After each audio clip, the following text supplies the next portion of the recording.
I spent 5 years in banking. You did everything right, got the grades, did the internships, graduated with a degree, and now you're sitting in your parents' house at 24, 25, maybe 26 years old, watching people your age who didn't do any of that somehow thriving, and everyone around you, your parents, your aunts, your uncles, they all want to know why you're not working yet, as if the answer is something you haven't thought about 1,000 times already. So here's the thing nobody's telling you. It's not because you're lazy, it's not because you didn't want it bad enough, it's because the rules changed and nobody sent you a memo. In 2025, something happened in America that had never happened before. We hit over 1 million layoffs in a single year, and we weren't even in a recession. The Federal Reserve called it shocking. Top economists are already expecting 2026 to be worse. But here's what's crazy. We're still being told the job market is robust. The Secretary of Labor is on record saying we're creating new jobs. Except, nobody's asking the question that matters. Where the hell are these jobs? Because, spoiler alert, they're not where they're supposed to be. This video isn't me trying to scare you or doom post for engagement. I'm not here to tell you how to feel or what to think. What I want to do is show you something specific, the exact moment things changed. Because if you understand when it happened and why, you stop blaming yourself. And that's where real clarity starts. So let's start with a movie, an old one, from 1949, because it'll help you understand exactly what's broken right now. There's this film called How to Keep a Job. It's about Ed, a recent high school graduate looking for work. He finds a help wanted ad, just printed in the newspaper, old school. He shows up, he gets an interview. The company owner, Mr. Y, explains to him that companies only lay off people when sales decline or the economy tanks. It's a last resort, right?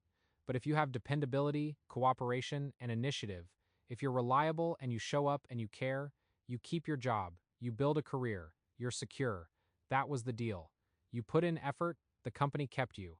That was the social contract. And here's the thing, that movie captured something real. That's actually how it worked back then.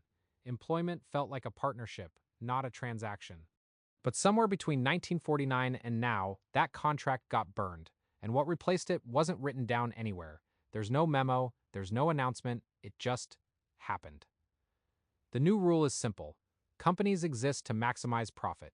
Your job exists to minimize cost. You're not a person building something with a team. You're a line item on a spreadsheet. And the moment optimizing the spreadsheet means cutting you, you're gone. No loyalty, no you've been here 15 years, no you've got a family, just, how do we save money this quarter? That's the job market you're walking into. That's what everyone over 35 thinks is still the 1949 version. And that disconnect, that's the real problem. So older people see young folks struggling and they think, well, I worked hard and pulled myself up, you can too. It's a character thing. And younger people are screaming into the void going, I did everything you told me to do and it doesn't work anymore. You're both right. The problem is, neither of you is talking about the actual issue, which is that the rules fundamentally changed. And that matters because if you're a young person thinking, I failed, you haven't. If you're an older person thinking young people are just lazy, they're not. The game is different now. And before we go any further, hit that subscribe button. You're going to want to see what comes next. Let's talk about what it's actually like to be 22 right now.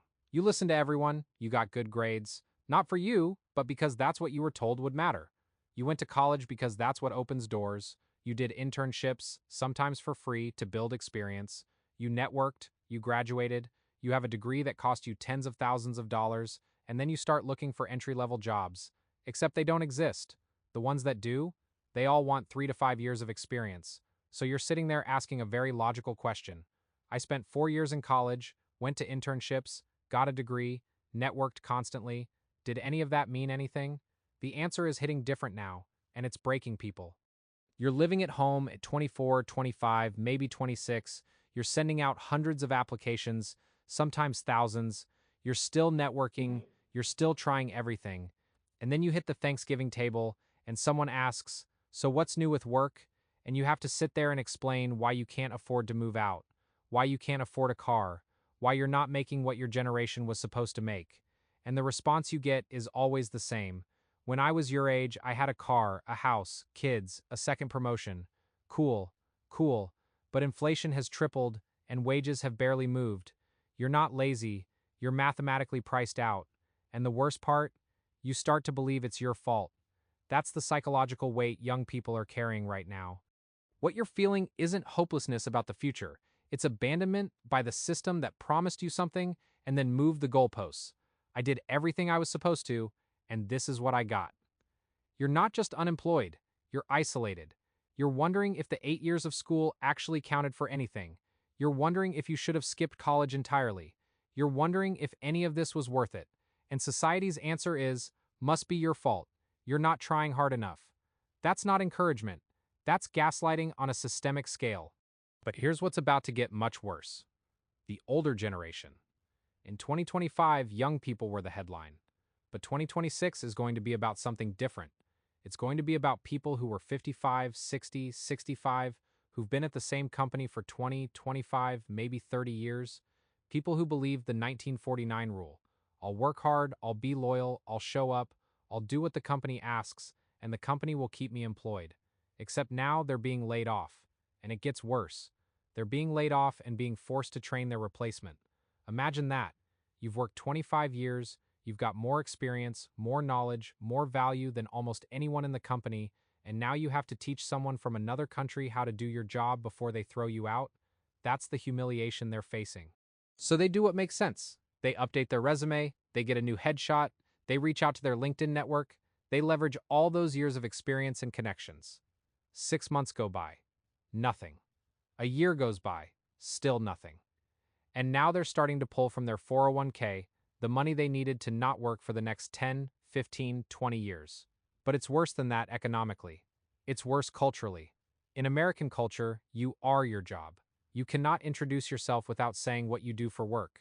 You shake hands, you look someone in the eye, and the first thing out of your mouth is your title. When you don't have that, who are you? The system has completely erased your identity. And here's where it gets dark. If you're an older person and you're out of work, you're not just struggling financially.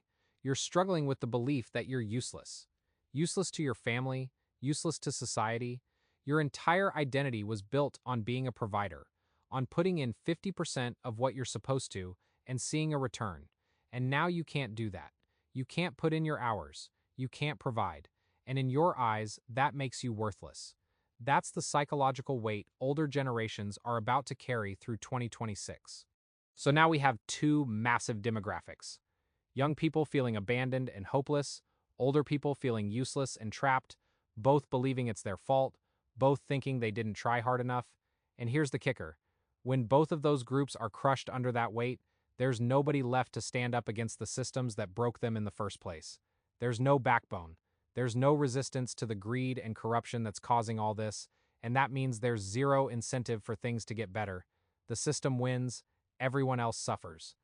Everyone's talking about getting back to normal, back to how things were. But here's the thing, we're not going back. We're running straight into an AI future, and most people have no idea what that means for their job.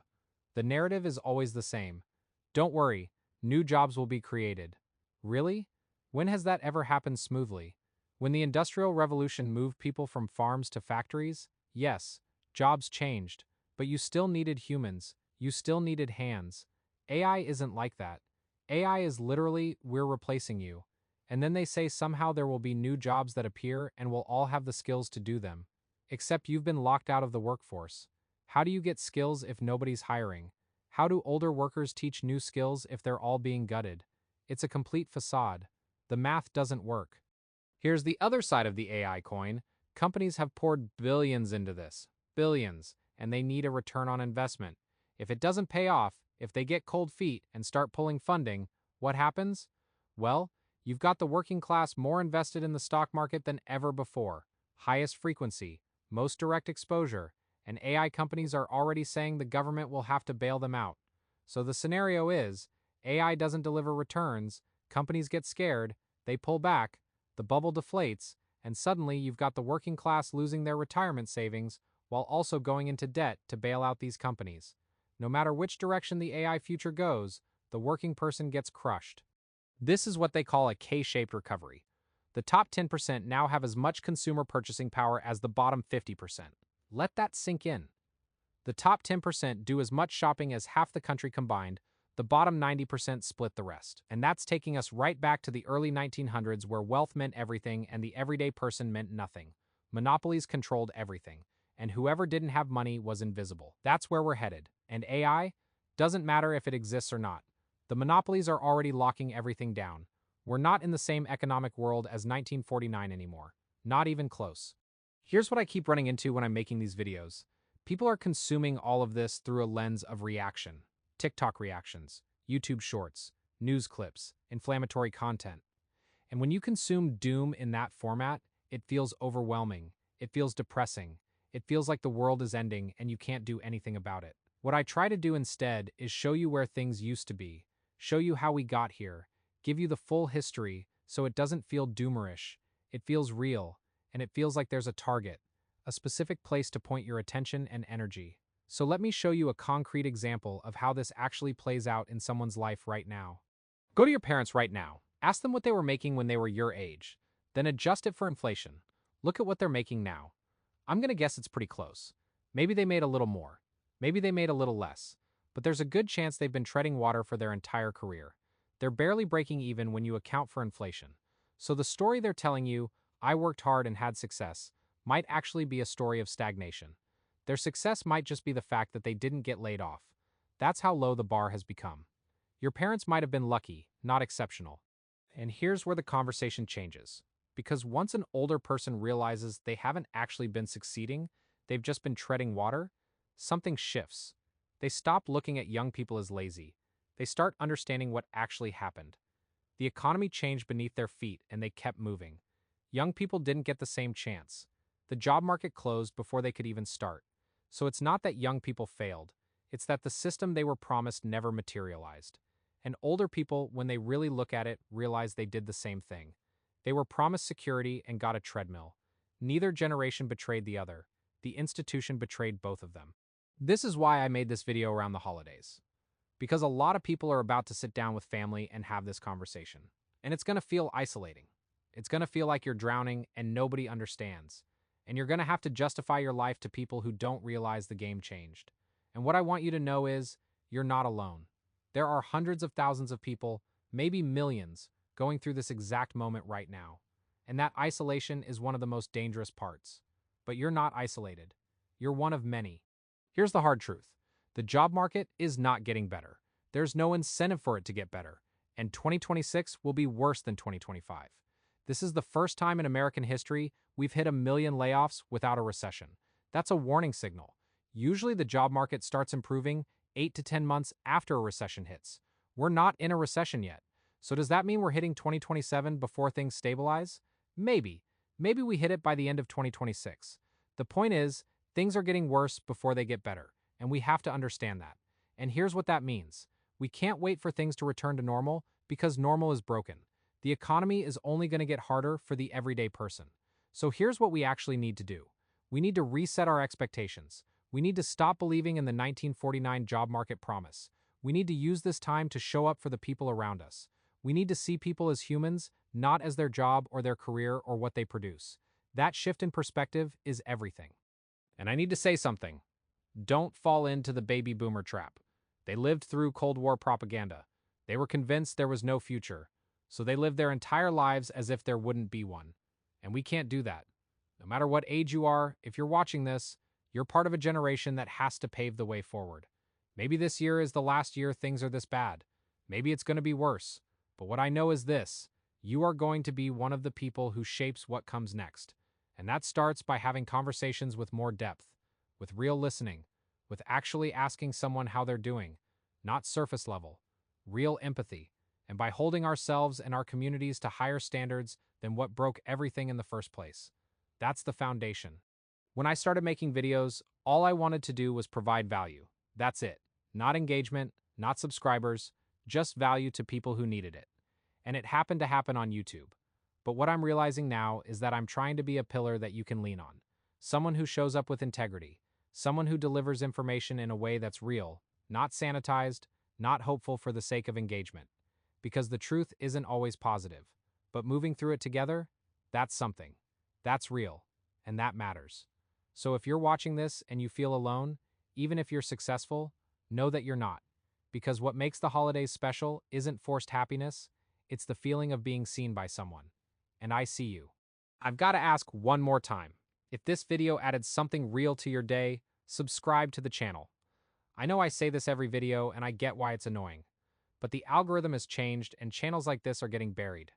And honestly, if you're here for this message, you want to see more of it, so subscribe.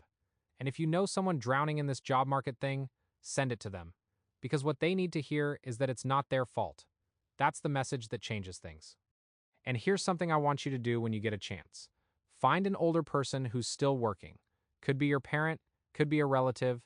Ask them what they were making when they were your age. Get specific numbers. Then adjust it for inflation. Look at what they're making now. I think you'll find something interesting. And I think it'll help them see something too.